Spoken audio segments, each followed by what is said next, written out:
تو تم نماز پڑھتے ہو، روزہ رکھتے ہو، نیکی کرتے ہو، لیکن اگر تمہارے دل میں حسد، غصہ، تکبر اور ریا چھپا ہے تو تم نے اپنی روحانی عمارت کی بنیاد ہی کمزور چھوڑ دی ہے کہ جس نے معاف کیا اس نے اپنے آپ کو آزاد کیا۔ تو یہ آپ کے لیے ہوتی ہے، جب آپ معاف نہیں کرتے ہیں تو آپ اپنے آپ کو اس منفی سوچ کے اندر، اس بدلے کی آگ کے اندر قید کر دیتے ہیں۔ تمہیں دوسروں کی زندگی کو دیکھ کر اپنی نعمتوں کو جو تمہیں عطا ہوئی ہیں ان کو بھول جاتے ہو۔ یہی حسد ہے، یہی احساس کمتری، اور یہی وہ آگ ہے جس میں سب سے پہلے تم خود ہی جلتے ہو۔ السلام علیکم صاحبو، تم نے کبھی اپنے دل کے اندر ایک عجیب سا زہر محسوس کیا ہے؟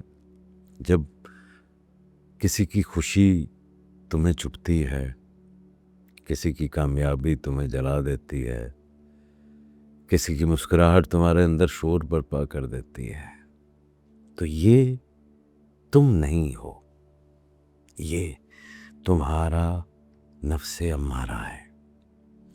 تم نے کسی کی ترقی پر دل میں گہری خفگی محسوس کی ہوگی، یا کسی کے اچھے حال پر بے اختیار افسوس ہوا ہوگا۔ تو یہ وہ لمحے ہیں جہاں تمہیں تسلیم کرنا ہوگا کہ تم صرف باہر سے نہیں، اندر سے بھی بیمار ہو۔ تو یہ اندر کی بیماری ہے جسے حسد کہا جاتا ہے۔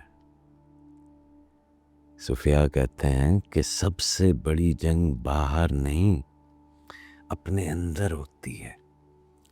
امام علی کرم اللہ وجہہ الکریم نے فرمایا کہ جس نے اپنے نفس پر قابو پا لیا اس نے سب سے بڑا جہاد جیت لیا۔ تو تم نماز پڑھتے ہو، روزہ رکھتے ہو، نیکی کرتے ہو، لیکن اگر تمہارے دل میں حسد، غصہ، تکبر اور ریا چھپا ہے تو تم نے اپنی روحانی عمارت کی بنیاد ہی کمزور چھوڑ دی ہے۔ یاد رکھو کہ نفس وہ چور ہے جو تمہارے ہر نیک عمل کے ساتھ چھپ کر تمہاری نیت کو زہر آلود کر دیتا ہے اور تمہیں پتہ بھی نہیں چلتا۔ حضرت جلال الدین رومی علیہ رحمت نے فرمایا، تم اپنے دشمن کو باہر تلاش کرنے میں لگے ہو جبکہ وہ تمہارے اندر ہی ہے، تمہارے نفس کے روپ میں۔ یہ نفس تمہیں وہ دکھاتا ہے جو تمہارے پاس نہیں ہے، وہ بلا دیتا ہے جو تمہارے پاس ہے۔ تمہیں دوسروں کی زندگی کو دیکھ کر اپنی نعمتوں کو جو تمہیں عطا ہوئی ہیں ان کو بھول جاتے ہو۔ یہی حسد ہے، یہی احساس کمتری، اور یہی وہ آگ ہے جس میں سب سے پہلے تم خود ہی جلتے ہو۔ حاسد کی اس سے بڑی اور کیا سزا ہو کہ جب تم خوش ہوتے ہو یہ افسوس میں چلا جاتا ہے۔ تو صوفی ہمیں سکھاتے ہیں کہ حسد، غصے اور نفس کے زہر کو پینے کی بجائے انہیں پہچانیں، ان کا سامنا کریں۔ یہ آپ کے اندر کی بیماریاں ہیں، اندر کی یہ غلاظتیں ہیں، ان کا تزکیہ کریں۔ امام شافعی فرماتے ہیں جو شخص اپنے غصے پر قابو پا لیتا ہے وہ اس انسان سے بہتر ہے جو 1000 دشمنوں کو شکست دے، کیونکہ دوسروں کو ہرانا آسان ہے، خود کو ہرانا مشکل ہوتا ہے۔ تو یہ ایک بڑا محاذ ہے جب آپ اپنے نفس امارہ کی گردن کے اوپر اپنا پاؤں دھر دیتے ہیں۔ تو درویشی کا راستہ یہی ہے کہ آپ اپنی انا کو مسلسل نفس امارہ کو شکست دینے میں کامیاب ہو جائیں۔ آپ کو اپنے غصے کی جڑ کو سمجھنا ہوگا۔ یہ جو آپ کے اندر اتنا اینگر ہے اس کی وجہ کیا ہے؟ کیا یہ آپ کی وہ انا ہے؟ کیا یہ آپ کی وہ ایگو ہے؟ کیا یہ عدم برداشت ہے؟ کیا یہ بچپن کی کوئی چبھن ہے جو نکل نہیں سکی ہے؟ کیونکہ جب تک تم اس کی جڑ نہیں کاٹو گے، یہ ہر سجدے کے بعد بھی تمہارے دل میں سر اٹھاتا رہے گا۔ نفس ہے ہی اس طرح سے، اس کو پہچاننا ہوتا ہے۔ نفس آگہی ہے، نفس شناسی ہے۔ آپ نفس کشی جیسی جو ہے وہ ٹرمز دیکھنے لگتے ہیں، نفس کو ہم ماریں کیسے؟ تو کیونکہ آپ کو اپنی زندگی عزیز ہے، لہٰذا آپ مارنا بھی نہیں چاہتے۔ شاید آپ یہ بھی سمجھتے ہیں کہ نفس کو ماریں گے تو ہم خود بھی مر جائیں گے۔ تو نفس کو تو مارنا نہیں ہوتا ہے، نفس کو سمجھنا ہوتا ہے۔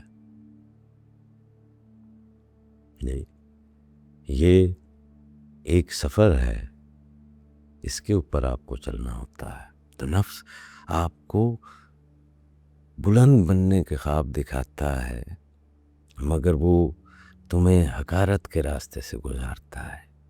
وہ تمہیں نارسسٹ بناتا ہے، نرگسیت لاتا ہے، خود پسندی میں مبتلا کر دیتا ہے اور حقیقت سے دور کر دیتا ہے۔ حضرت جنید بغدادی نے فرمایا تھا کہ جس نے اپنے دل کو ہر شکوہ، ہر حسد اور ہر کینہ سے پاک کر لیا، وہی اللہ کا دوست ہے۔ تم اللہ کے قریب ہونا چاہتے ہو تو یہ پریپریشنز ہیں، یہ تو کرو۔ اپنے دل سے حسد آپ نے ختم کرنا ہے، کسی لیکچر نے تھوڑی ختم کرنا ہے۔ آپ کے اندر ہے غصہ، اس غصے کے اوپر آپ نے قابو پانا ہے۔ جی، کوئی وائز آپ کی مدد تھوڑی کر پائے گا۔ تم اللہ کے قریب ہونا چاہتے ہو، لیکن تمہیں اپنے دل سے وہ سب کچھ نکالنا پڑے گا پھر جو تمہیں بندگی سے روکتا ہے۔ غصہ صرف چیخنے یا مارنے کا نام نہیں ہے، خاموش انتقام، اندر کی تلخی، اندر چھپا ہوا ہے۔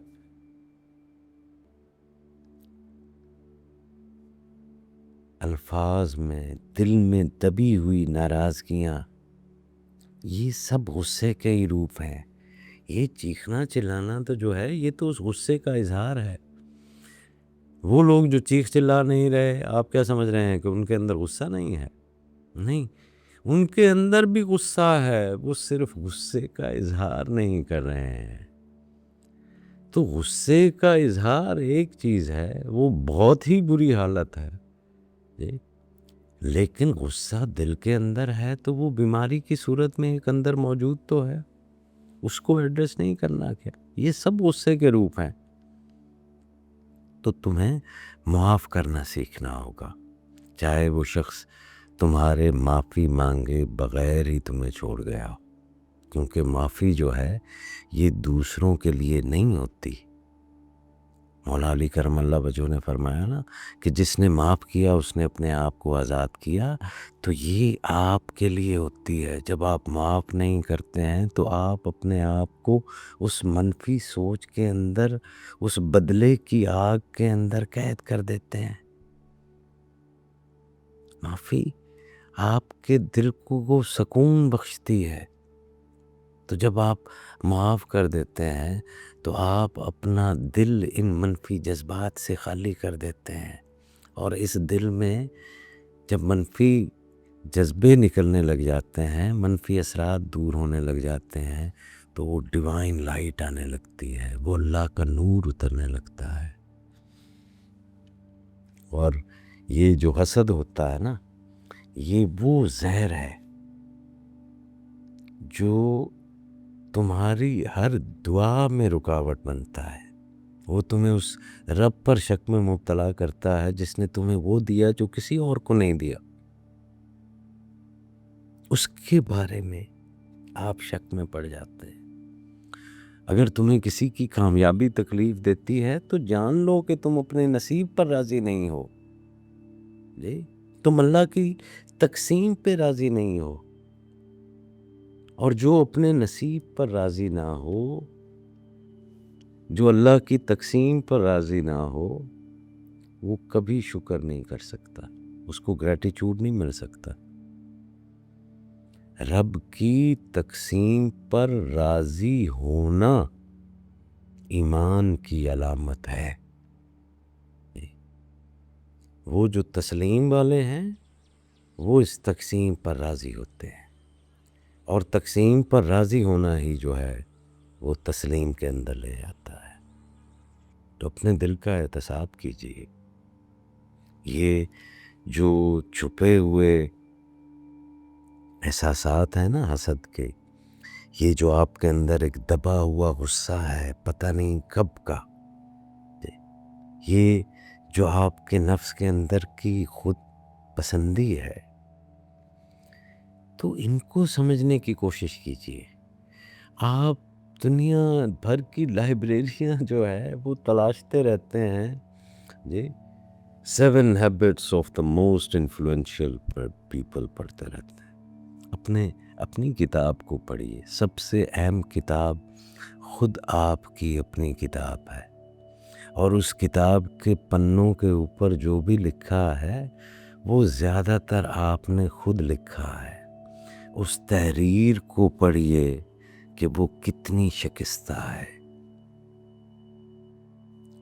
تو ان سب کو پہچانیے، ان کے اوپر قابو پائیں جی، ان سے معافی مانگیں، اپنے آپ سے بھی جی، رب کی مخلوق سے بھی، اور خود رب سے بھی، ان لوگوں سے جن کے دل تم نے یا جن کے لیے تم نے اپنے دل میں تلخی رکھی ہے۔ پھر دیکھیے کہ آپ کے دل سے یہ تلخیاں صاف کیسے ہوتی ہیں، کیسے آپ کا دل ہلکا ہوتا ہے، کیسے آپ آزاد ہوتے ہیں، اور اس آزادی کے بعد آپ کی روح کیسے پرواز کرتی ہے، اور کیسے وہ منزل بہ منزل چلتی اپنے رب کے قریب چلے جاتی ہے۔ آپ کو یہ سکھایا جاتا ہے پاور اوور، آپ کو دنیا پر غلبہ کرنا ہے، سب سے آگے نکلنا ہے، سب سے بڑا ہونا ہے۔ یہ دھوکہ ہے، یہ طاقت کا ایک غلط احساس ہے۔ اسلام تو پاور 2 کی بات کرتا ہے بھائی جی، یہ تو آپ کو دنیا پر غلبہ نہیں، اپنے نفس کے اوپر غلبہ پانے کی جو ہے وہ ترغیب دیتا ہے، کیونکہ جو اپنے آپ پر غالب آ گیا، یقین مانیے وہی اصل فاتح ہوتا ہے۔ تو آپ اپنے اندر وہ پاور 2، پاور اوور سے نکل آئے۔ آپ کسی کے اوپر کیسے پاور حاصل کر سکتے ہیں جب تک کہ آپ کو خود اپنے اوپر ہی پاور نہیں ہے؟ تو پاور 2 کی طرف جائیے۔ یہ حسد، غصہ اور یہ چیزیں جو ہیں نیگیٹو ایموشنز جی، اس سے نکلیں، نفس کی تربیت کریں، ایک اسپرچول پیوریفیکیشن، ایک روحانی تطہیر کی طرف جو ہے وہ جائیں۔ اللہ کریم ان ایمان یافتہ ہستیوں جن کے رستے کے متعلق خود وہ ہمیں تلقین کرتا ہے کہ ہم ان کا رستہ مانگیں، تو یہ انعام یافتہ لوگوں کے خواص ہیں۔ ان کے اندر غصہ اور حسد اور کینہ اور بغض جیسے